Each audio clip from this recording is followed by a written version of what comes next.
Web3 it could be anything from a definition of a metaverse, crypto, decentralized finance, DeFi, to what's going on in NFTs. It could be a variety of different things. It means a lot of things to a lot of people, or it could just be a nice marketing term just to make sure it fits in so we don't scare people off.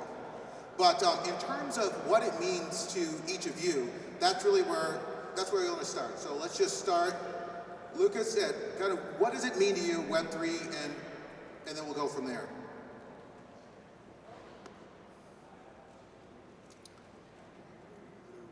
Mic test 1, 2. So it's Web3 is another iteration of the web. It's basically just a milestone. It also means to me like peer-to-peer financial systems where people actually can exchange money on a peer-to-peer basis.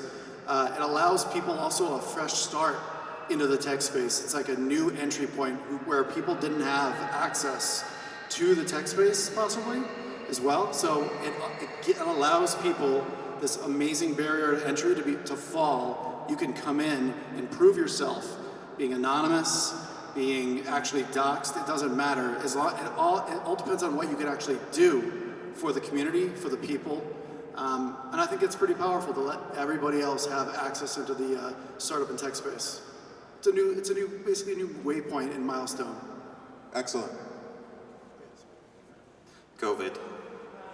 I sanitized it before I got it. So, in a nutshell, Web3 is just the third iteration of what we're seeing in the web. The first of which was obviously the advent of the internet in the 90s, the blogging platforms, and as single sign-on and users and social media became a thing and we started selling our attention, we started memorizing usernames and memorizing passwords, which is what we call the internet today, but what we now know as Web 2. In today's standards, you can utilize Web3. You can have a wallet storing all of your assets, and this wallet can also be your sign-on. So in this new generation, things like identities, real-world assets, virtual assets, metaverse properties, they can all be assigned to one wallet, and it just makes things really clean and simple.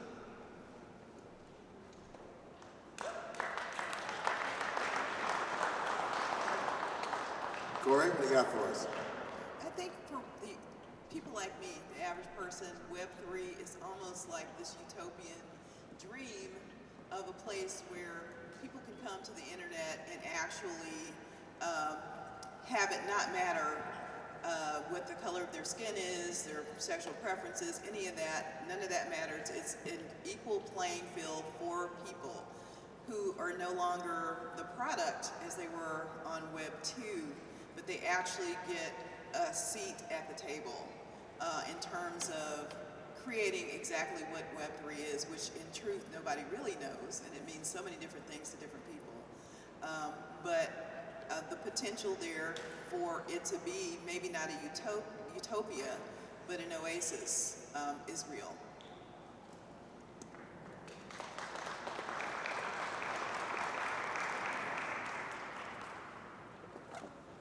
I think to me, Web3 it's the evolution of technology. It's the future of the internet. It's an opportunity for folks to have access to wealth generation opportunities, and it's sort of this entry point to immersive technologies for the general populace. I think when you think about all of what is encompassed, it's also these sort of VR experiences, the metaverse, the wallet, DeFi connectivity, and so I think about it as sort of just like the evolution of what we have known to be the internet into a more tactile environment that we have wrapped all of our life into. So it's not just the social, it's the financial, it's the community parts of it,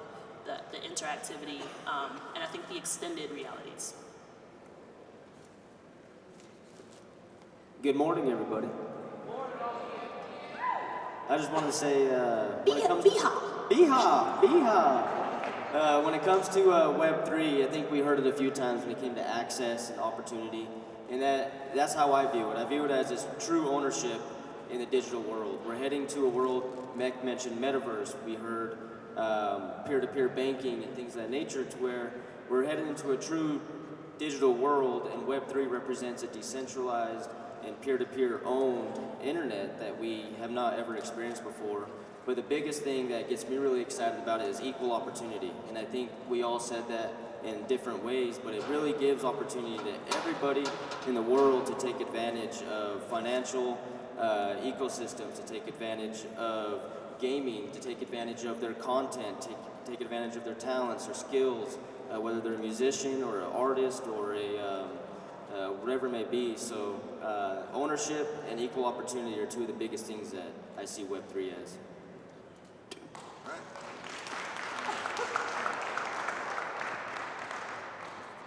All right, so Web3 for me, it's an idea. As everyone else has said, it does represent more of a equal opportunity for everyone, and I believe it's a sophistication of really all of our communication as humanity, as a society, and that it's leading to really innovation when it comes to how we approach markets, how we approach the idea of me versus we in collaboration, and that, you know, Web3 is offering us this opportunity. It's giving us this perspective, you know, kind of shifting the consciousness, a paradigm shift, if you will, that is showing us that we are better together as one and, you know, united and finding that common ground as opposed to all trying to go in our own different directions. It still encourages individuality, it still encourages creative expression, but it's about transparency, it's about working together, and it's about really breaking ground as a society for what's possible and, you know, what we can accomplish. All right. Good morning, good morning. For Web3, for me, it's super broad. It can mean a lot of things to a lot of people. For me, we're able to take complete ownership of our assets now and have complete control of our finance, right? And take Facebook, for example. Who made Facebook a multi-billion-dollar company? Not Facebook, right? It was all of us using Facebook. And so Web3 allows us, you know, to change that game and build things where, you know, we're not just, you know, funding Facebook, but we're actually gaining, you know, from Facebook now, right? That's what I see the possibilities with Web3 and much beyond that as well. Awesome. Thank you. So, each of you are observers of what's going on in Web3. Each of you are participating in Web3. So, or just seeing what you've seen and doing your research, just kind of around the horn, tell us just like briefly in the context of what you're doing today, what innovation that's really caused you to really just stand up and say, this is something really different. This is something that's really, you know, this is really something that it's caught my attention personally. So, anybody can start. We don't have to go.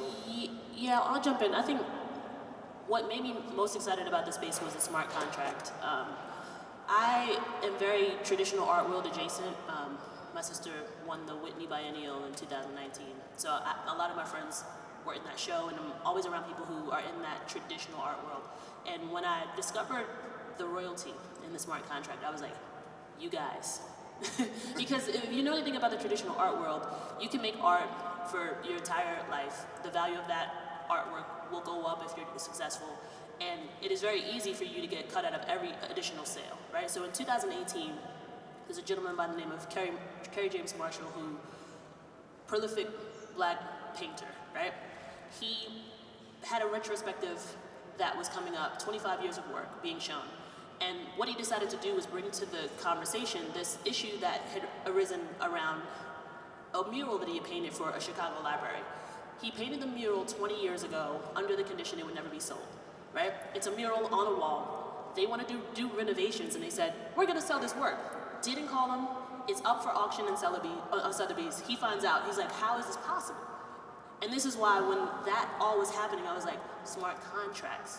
Because at no point should an artist be concerned about their livelihood if they've contributed to society at the greatest levels, right? If those works are selling for $40 million and you're not being cut in, how do you make a living once you've stopped making work?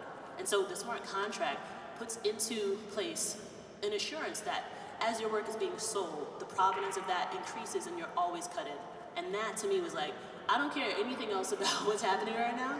but I want to understand how this works so that I can help empower the people that I know are in this world to do better and make sure that they're securing some semblance of ownership and equity in the future of their work. Solid. Yeah, to build on that, I think Web3 is so powerful for creators because it closes the value gap we used to see when like artists were creating art of any kind. So if you think about it, like Beeple is a great example. He was trying to sell his art, he couldn't sell it, had a really, really hard time trying to sell his art online, like prints, digital copies of it. You know, he might have sold a piece on like Getty Art over like 3 or 4 years and be like, yeah, I made about $3,000 off of that. What it does is it closes the value gap for creators where instead of making $3,000 over 3 to 5 years, you can make $3,000 in like 24 hours, 48 hours. A creator can actually get its true value from Web3, like the way we see it right now in NFTs, and then you can actually leverage Web2 technology to amplify the reach of the closing of the value gap. And then that closing of the value gap with reach actually empowers the artists, empowers everybody to actually make way more money than they possibly could. And Web2 actually amplifies the gap, or amplifies the reach so much that you could send it, instead of sending it in like an artist could actually show their art in like a gallery in Brooklyn. But now you could show it to millions of people across the web and still be able to sell that piece of art for thousands, if not hundreds of thousands, if not millions of dollars. And now you can actually work as a living, like literally, and again, NFTs is just the entry point to this, right? Artwork is just the entry point because it was the easiest way to do it. Like there's so much more things that are gonna happen with NFTs, like music, and a bunch of other things that are gonna happen with this. So I just really think Web3 really closed the value gap, and then, like I said, using Web2 increases the reach, and that really makes a huge difference for like creators and the economy there. So Awesome. Yeah, I'll hop in on that. So I'll speak to really community when it comes to Web3. So one of my first NFTs that I minted, fortunately enough, was Bored Ape Yacht Club, and I got my hat on today. And yeah, it's really exciting. It was definitely life-changing, but not just from a financial perspective.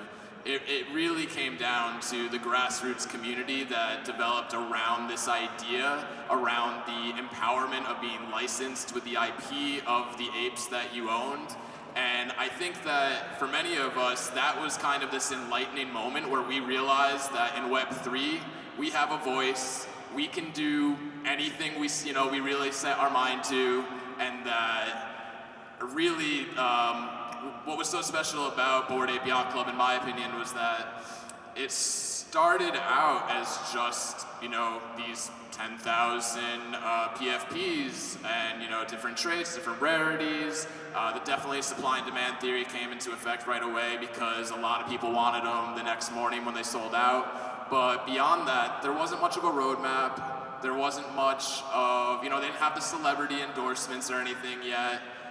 And so really it was the community that led that project from the beginning, and people just started coming up with all these initiatives of ways of implementing these apes into the Web3 culture, whether it was a Bored Ape book club, or a Bored Ape jockey club for the Zed Run platform, or a Bored Ape ladies salon where they were doing makeovers for the apes to make them more feminine. Like there were so many different just fun grassroots things that happened in that community before these apes had the value that they have today, and that was special. Like you really felt like you were a part of something. And I mean, we all had a different experience with the pandemic, but I think it allowed all of us to take that step back and really reflect on our place in society, what our role is, and kind of that golden rule, of do unto thy neighbor like that we would want done to ourselves. These types of communities in Web3, if you're in the right ones, and we'll talk about how you find them, but they really are inspirational, and they really can be life-changing as far as the connections that are made, and really the development that comes from not only the founders and the project, but also the community itself. Awesome. I'll jump in here on this one. So it's kind of interesting listening to everybody's different perspective that they have in this space, from smart contracts to empowering to the community aspect of it. When it comes to, I guess, my perspective, and the thing that I get most excited about is when it comes to decentralized finance. And I talked to a friend of mine just about last week, and it just kind of reaffirmed what we're doing here and what we're building. And he's from Guatemala, a small town in Guatemala, and he was telling me a lot of the inefficiencies in the economy there. It was a small fishing village, and in order to transport and the logistics of their fish, a lot of them are of lack of capital. They don't have a lot of liquidity.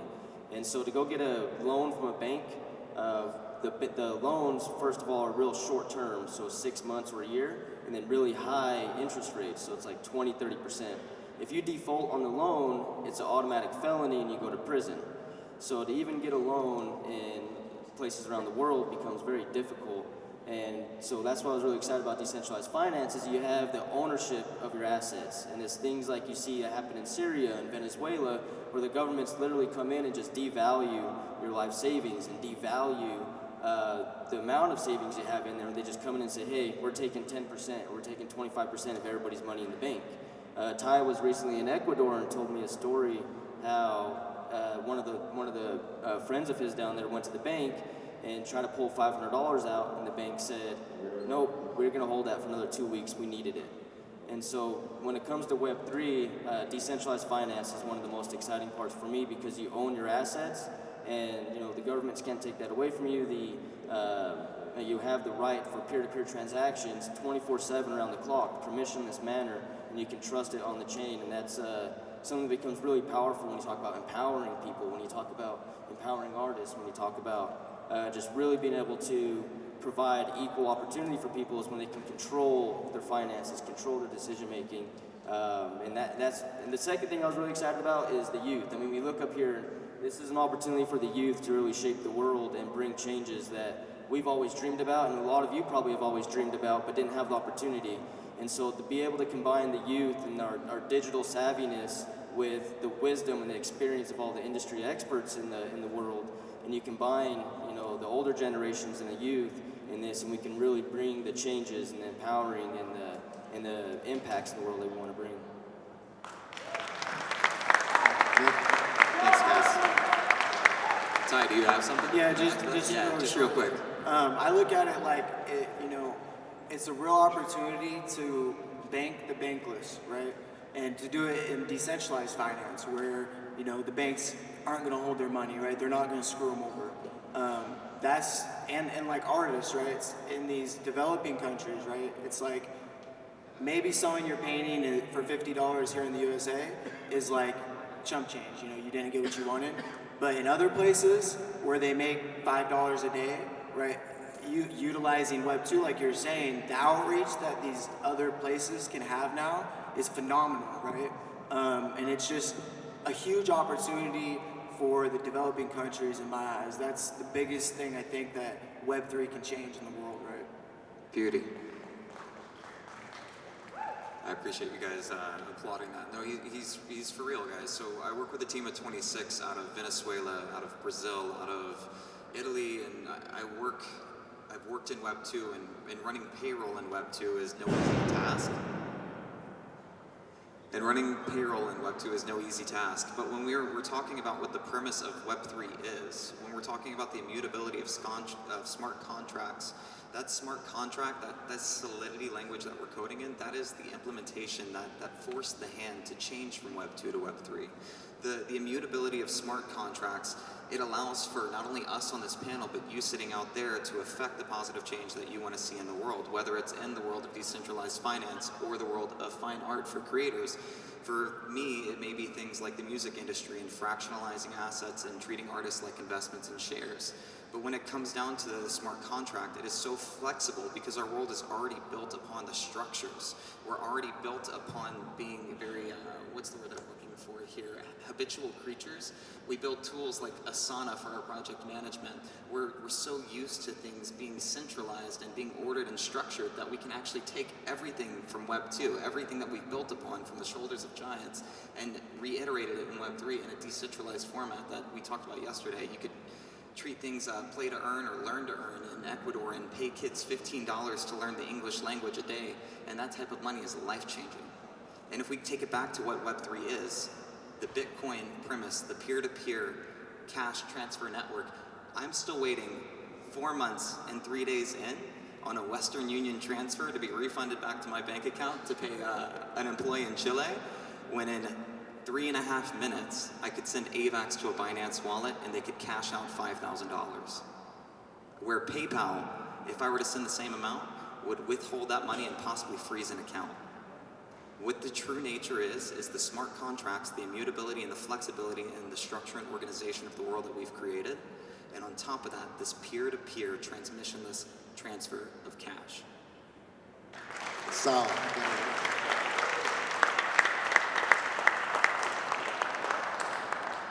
I mentioned yesterday that I was a Generation Xer, so I like to think of Web 2 as the matrix.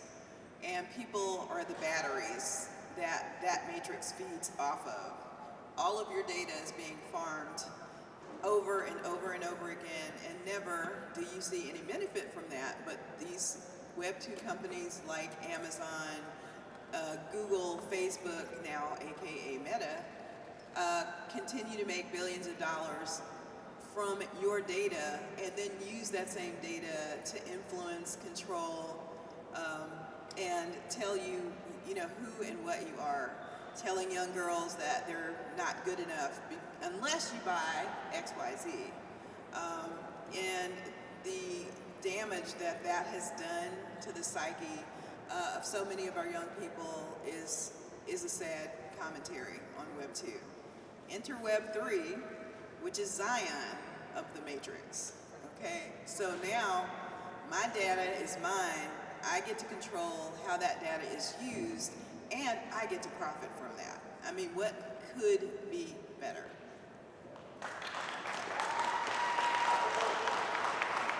So, with the innovation that we're seeing technologies, we're seeing, like, from a very technical perspective, we're seeing, decentralized finance and smart contracts. What do you see coming next as some of the new innovations of stitching some of these technologies together for something just incredibly awesome? And just make sure we don't go too Oh, I got you, ahead. I got you, my friend. You know what I mean? Yeah. Right. And just explain it. So real quick, Yeah. derivative collections, derivative meaning works based off of other.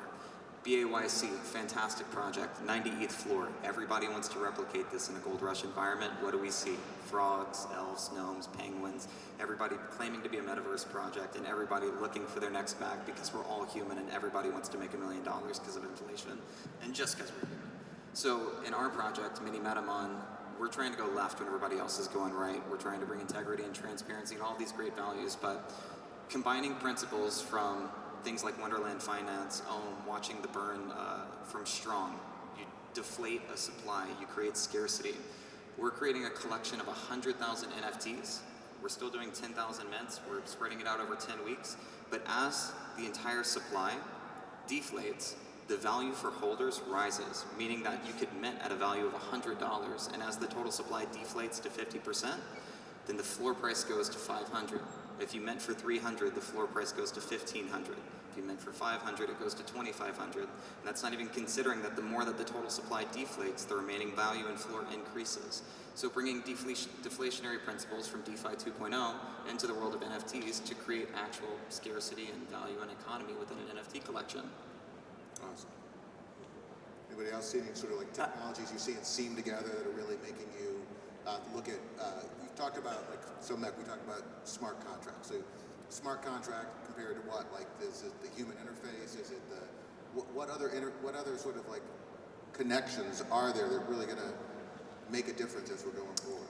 I think what I'm focused on in this space is education. I'm more interested than anything to show people what it looks like to use these tools outside of the digital spaces. Because what I believe is that in all that we've said, there's an opportunity for people to generate large amounts of money to fix the problems that they have in their real life. Separate from whatever's happening on the internet, there's lots of projects that are cool and fun, and you can do, meet people and do lots of interesting things. But if you approach this space from, what is the problem that I'm trying to solve? What is the problem I'm trying to solve for? The same way a cryptocurrency would, right? You'd have a white paper for that. If you approach it that way, and not say, I'm gonna make a PFP project, and then at the end we'll give 10% to something. Think about it the other way.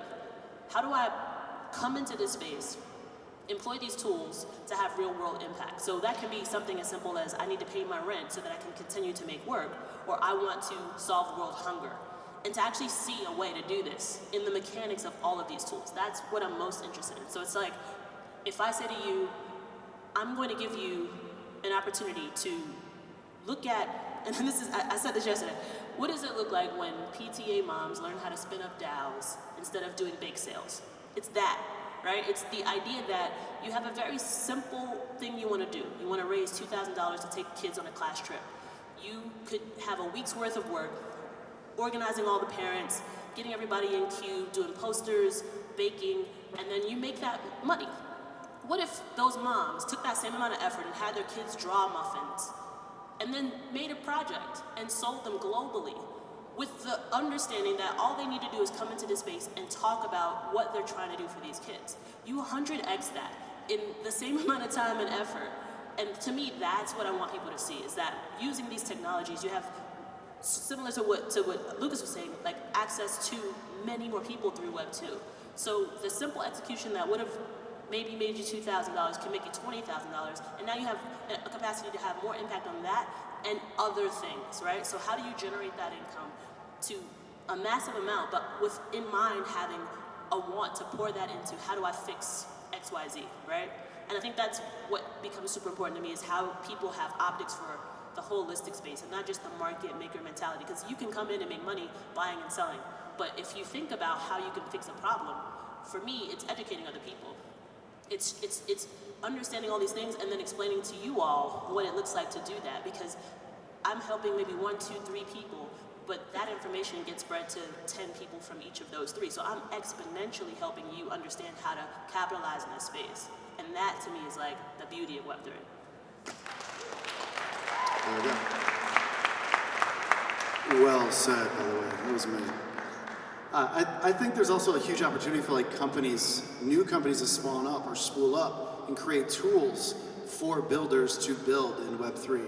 Make it easier to like code contracts so you don't have to rely on non-docs, smart contract coders that might be flaky, might not be. I think we need to have just more tools for like collecting people who want to invest in your project before it mints. I think we need more tools to do better POAP tokens and better ticketing and basically event gating, which would be really cool if we had event gating right here with like an NFT, wouldn't it? I think it would be dope. And there's just a huge opportunity for new companies to spool out of nowhere. I think Web3 does that. I mean, during Web 2, what did we see launch, right? We saw Airbnb. No one thought that was going to work. Who wants a stranger staying at my house? Guess what? We had Uber. Who wants another stranger riding in your car? I guess it worked out, right? So we have a huge opportunity, all of us here and all of you in the crowd, to actually start another company and make it one of these like unicorns, and not only just a unicorn, but everybody here can be an investor in that unicorn, not just institutional investors, not angel investors, not someone that needs to have $250,000 to start being a traditional investor, angel investor. Everybody, any retail investor can now be an investor in the next unicorn, which is really dope. Incredible. So, you have something to add? Yeah, I want to say for me the biggest gift that Web3 can give us back is our lives, our time. That whole paradigm shift of trading time for money. What if everyone was part of a DAO that had NFTs that generated passive income, that money while you sleep that actually creates generational wealth? We see a lot of people finally getting it. Tyler mentioned the pandemic, and the biggest gift it gave us was time to reflect. And that's where all of these wonderful, innovative ideas are coming from. Blockchain is a solution looking for, problems to solve. It literally is that. We just haven't even begun to scratch the surface of what that can be. But what if it gave us our time, our work-life balance back? I know it's done it for me. I know that a lot of traditional companies are going to like 4-day work weeks because, again, people are saying, this is not the way. That's misery, living in that rat race. What if, there was that PTA moms that spent up that DAO now had an NFT that, they bought when their kid was a baby, that paid for their college education, and then went further and put their first down payment on a house. So those are the possibilities that we're looking at with Web3. I was just going to touch on, talking about combining technologies and emerging technologies with Web3, and this is an extremely exciting period to be alive. We finally, at a point in time, have technologies that can scale from 3D printing to augmented reality to virtual reality, artificial intelligence, machine learning, and the list goes on. But all of that does not happen unless you have a settlement layer or an ownership layer, which the blockchain does verify. So it's really cool when you see supply chains be able to migrate over to blockchains because they're all on facts. So you have the resources where they're producing the raw materials in one country, and then you have the manufacturer in another country, you have the designer in another country, and then you have the shipping and the logistics in another country, and all of that is their own private databases on fax machine that is very inadequate and very slow, and to where you have to trust each other's databases to be correct in all of the whole process. So when it comes to the efficiencies of supply chains and business models and that's revolutionary alone. And then you started getting into the business applications of augmented reality to where you can have training and live glasses at a job site where you can show all the direct cuts on a table saw, or you can have for surgeons and whatever it may be, you have the live feed, but there's always going to be an ownership layer to a lot of that technology. But I see a really good way of incorporating augmented reality, virtual reality. We talked about the metaverse. And then 3D printing I get really excited about because there's going to be a lot of blueprints with that. And who owns those blueprints?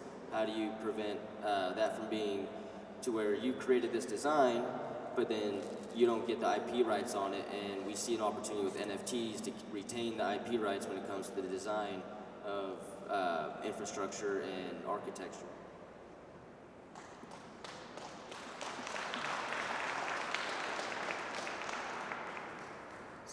One thing I wanted to touch on real quick was decentralized media. I think that there's a lot of opportunities there as well. We're starting to see some real players start to position themselves for the future. One of those is Pixel Vault, which I actually just got to meet with one of their lead team members last night for dinner. And they've been doing some amazing things as far as, again, using this IP and creating that empowerment around it, where these assets are actually going to be used, whether it's in a movie, in a TV show, in a video game. And there's so many different projects that are doing things like this. I think it comes down to, again, education, and as Cory had said, if you look at like the current culture of social media, of mainstream media, it's very toxic, and it's not really conducive to the progression and the maturation of our youth, or even ourselves. And so to kind of, redirect that attention and focus to things that are not controlled by big tech and that aren't controlled by algorithms, but are actually organic and community driven and led from people that really care and are wanting to innovate and inspire and just see people realize their full potential in Web3. That's happening with these decentralized media opportunities, and I'm really excited to see where that goes. Yeah, I'll add to what you're saying, because I don't think we got into like the artist perspective of it, but the idea that you get to exploit yourself in this space, and that's something that I also was very excited about, is with people who come from content creation or musicians, painters, you're expected to do this work and find a customer. You will sometimes find a brand that wants to leverage what you do to make them look cool. In this scenario, you now have more autonomy to speak directly to an audience, build enough social capital to be able to charge more to those brands who still want to leverage it. Because coming into this space, they don't really have a place, right? You think about, what does Budweiser have to offer to this space, right? They've got to figure it out, and they're going to find someone in this space that they can leverage, but you now have an upper leg because you've actually had the tools given to you to provide a way for you to generate enough social capital that your rate goes up, right? Yesterday's price is not what today's price is, because you have these tools and you have this community that you can say, well, now my work is worth more because I can sell it directly, right? So a good example is Artifact. They were friends that I met back in March. I make shoes, and we had talked about this because they do digital wearables. They were making digital shoes. They did all these really cool executions.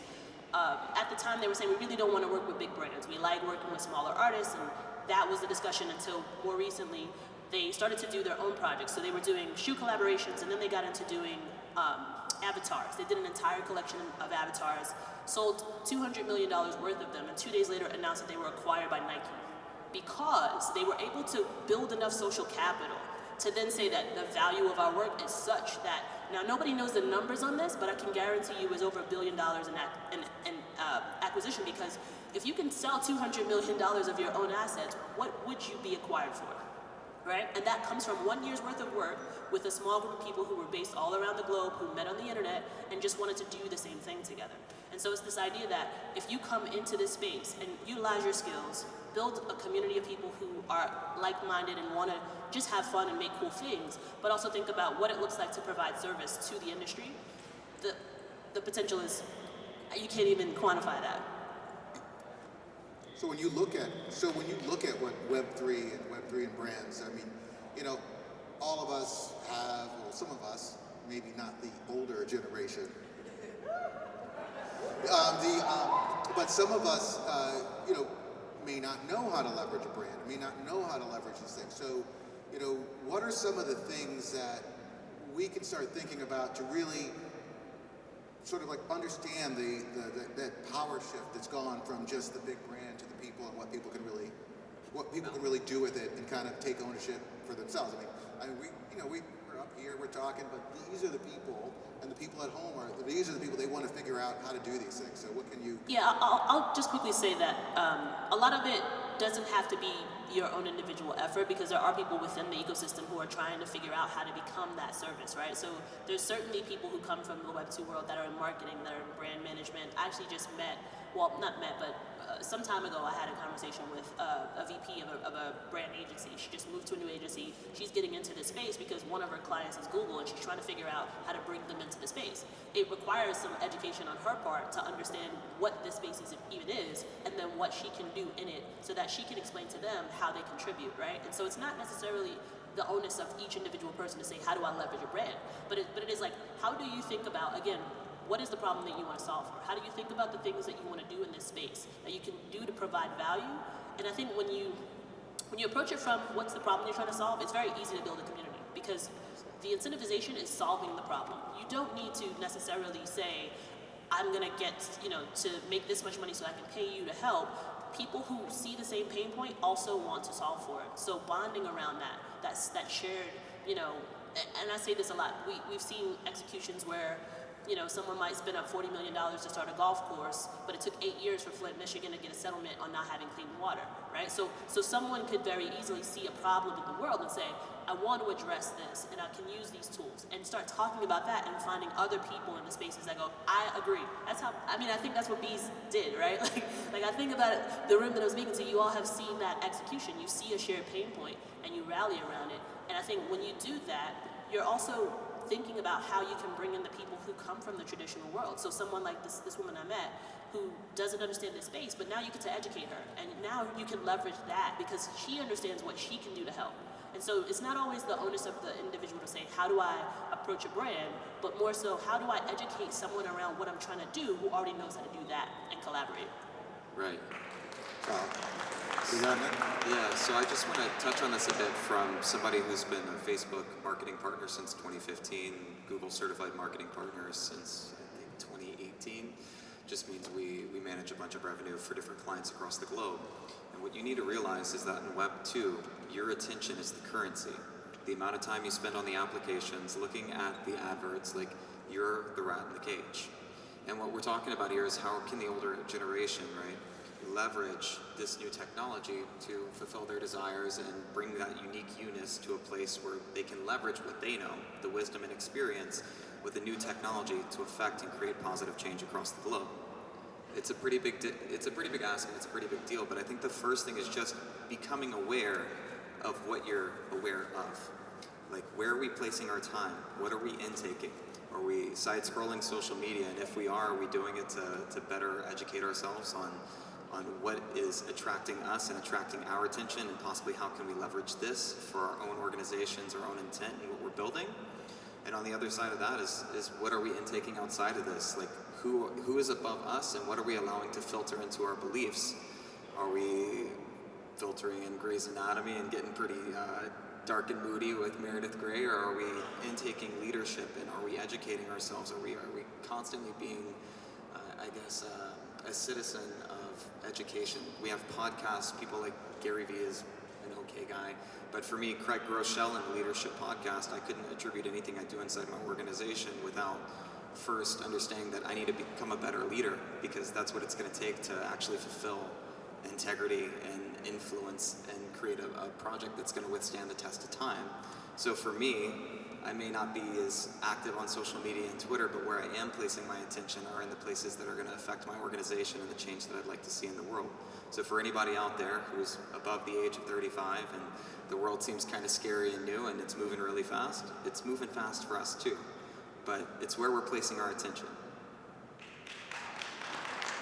I think, for me, the branding, it's like, companies, organizations, all the things we use were built, right, originally to serve us, right? And over time, it's kind of flipped and we serve those companies, right? And once we build them, like Facebook, right, you can't really stop Facebook anymore, right? We made it too big and they have the power, right? And so I look at, the branding side of what NFTs and even cryptocurrency can bring is, now we have the choice. We can leave. And if we leave, we took the value with us, right? Because now we have that value carrying around with us everywhere we go. And I think it's important, if you're starting an NFT project or you're creating a coin, figure out how you can do what was originally supposed to happen and serve the people, right? And if you do that, your NFT project, whatever you create, it'll have legs and it'll be able to continue to keep going, right? And so for branding, that's what it is for me, is make sure you're thinking to the people and then focus on your project, right? Figure out what the people need and build that for them, and you should be good. I was going to say, when it comes to branding, there's something magical when you own a part of that brand as opposed to just being a fan of that brand. So everybody has worn a pair of Nikes before, or a shirt of Nike, or whatever it may be, Aeropostale, whatever brand that you like, but you don't actually own it. And then you heard Tyler up here that he's wearing his Bored Ape Yacht Club hat, and he was in ownership of a Bored Ape Yacht Club. And there's a lot of pride, or there's something magical about when you own it, but you also start to apply yourself in a different way, and the excitement around the brand. And you have the opportunity now to where a brand can be literally spun up almost overnight, and then you have a resource full of people to go and build that brand along with you, such as just, even if they're just marketers with social activity, spreading the awareness of that brand, or they're applying some of their skills to maybe help develop it, or just use their resources for the supply chain of it, or logistics. So you have not only a team that creates a brand, but you have a community of people that have ownership in that brand that also use their skills to help bring more value to it. Awesome. Hey, I think we have one question from our viewers at home. Yes, we do, Vince. Yeah, we have viewers on live stream that are asking some questions. So we do have one pertinent question. I'm going to hand the microphone off to Will to pose that question. Thank you very much, Joe. Good morning, you beautiful people. You're bringing a lot of energy to the room today. I'm sure everyone really appreciates that. GM. The question from the online audience asks, what are the challenges that we'll face with adoption for Web3, specific to rural communities in the developing world? And this kind of goes to Ty's point about how do we bank the bankless and onboard them into the space. You want to touch on that one? Yeah, it's difficult, right? So as Austin said, I've been in South America for a while now, and the main problem is onboarding, right? Like, how do they take their fiat into cryptocurrency, right? Or into NFTs, right? It's difficult. They can't just use, or not OpenSea, but Coinbase and go, to their bank and they're gonna say, oh yeah, you can do that, right? No, they don't want them to go, right? So, it's a good question. And, me, myself, I don't know how yet to bring them in. Like, if they own Ethereum, if they own 5 Ethereum right now, how do they get to fiat to pay their rent, right? Right now, there's not really a way for them to do that, right? And that's going to be interesting as time goes on to figure out how we can solve those problems. Anybody else? I actually think the biggest hurdle of people, in just using cryptocurrency in general is cryptocurrency. I mean, at the end of the day, it's hard to understand for people. They have to get a wallet. There's all these barriers to entry, and that's what's holding a lot of people out of the market right now. If we could actually get people able to buy with very easily buy and transact with their own currency, whatever nation they're in, cryptocurrency like this, or actually just use fiat across channels to get them on board, that would be the best way to do it. Start using fiat, transfer it into crypto instantly. Then the learning curve actually, it dissolves almost overnight because they want to actually learn, well, how do we use this cryptocurrency? What is cryptocurrency? NFTs actually do that faster, at a much faster rate of onboarding too. So again, it's using whatever currency they have in whatever country they have, being able to leverage that currency, get them on board with that. That is the fastest way to actually get people to adopt cryptocurrency and NFTs. So I love that this is starting to feel like a Twitter space because Well, there's enough of it. I have so many thoughts. So wholeheartedly agree. However, there's the layers before that because it's you gotta have capital to get in, right? So it's there's the layer of, and I always go back to education because it's, part of what I'm building is an ecosystem where people can be onboarded, but then also have a capacity to share what they've learned and be paid to do that. Because then you actually can participate. If you come in with zero, you know a lot, but what can you do without capital to spend, right? So it's finding ways to educate people, and not just people who need to be onboarded, but people who are in the ecosystem on how to sponsor people who are outside of it, right? Because that is important as well. It's the redistribution of wealth to people who need to get in and participate. It's the education of everybody across the board to understand what it looks like. What is the incentive for somebody to sponsor another person getting in? Well, what if I told you that I'm gonna give you an access token and it gives you a free mint, and if you buy it, I get to give one away that gives them a free mint. So now you both have assets that you can sell. You make your money back on that investment, you got somebody in and they can sell that asset to have capital to start playing, right? So it's figuring out what the mechanics are of the space and educating people around the ways that they can participate to help people get in. Can I hop in on this? Really quick. Okay. So I think that what people need to realize is what we're dealing with is human nature and humans. Just because we're hiding behind layers of new technologies doesn't change the fact that we're still doing the same thing. So you can look at the development of downtown districts.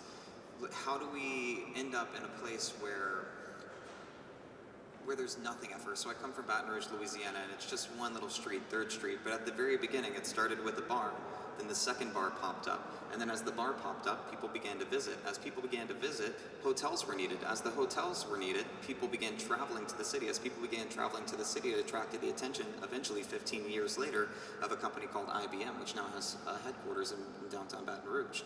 In the same way, we're dealing with a triangle. You have projects like BAYC, which foster and facilitate the attention, which bring the inspiration, innovate creators. Mini Metamon is an iteration of an NFT idea in DeFi 2.0.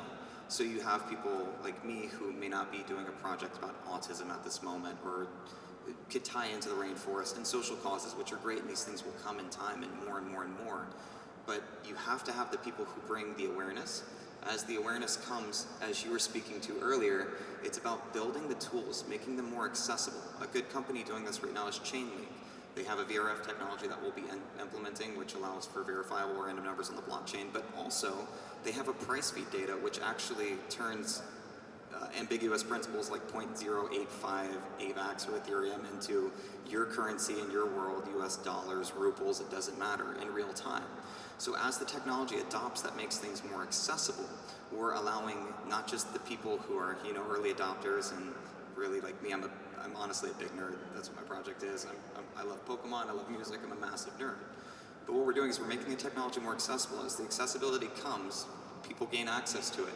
And then it's our job as people who are accessing this technology to do like what Ty's doing and try and solve the bigger issues of, all right, we need exchanges that actually allow people to not only get their fiat into crypto, but how do I get my crypto into fiat to pay the bills? And although we may not have the answers for these big picture questions at this exact moment, as long as we're moving in the direction, we know the possibility for change. We've talked about all the social impacts.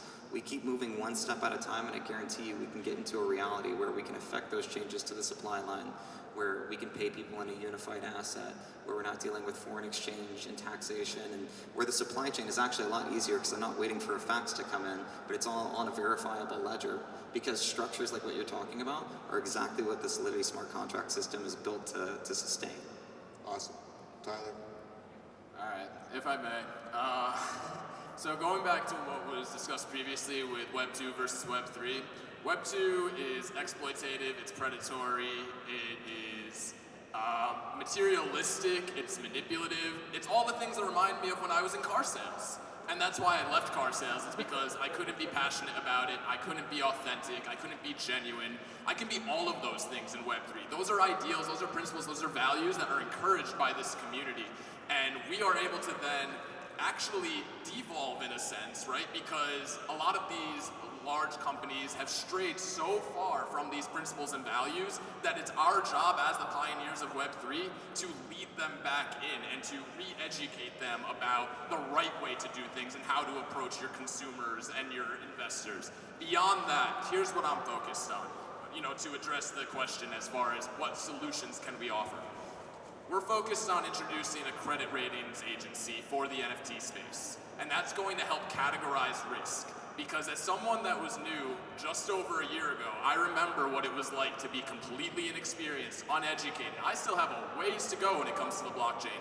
But one thing I understand really well is people, and finding that common ground, being able to relate to your audience, and being able to provide more guidance and direction.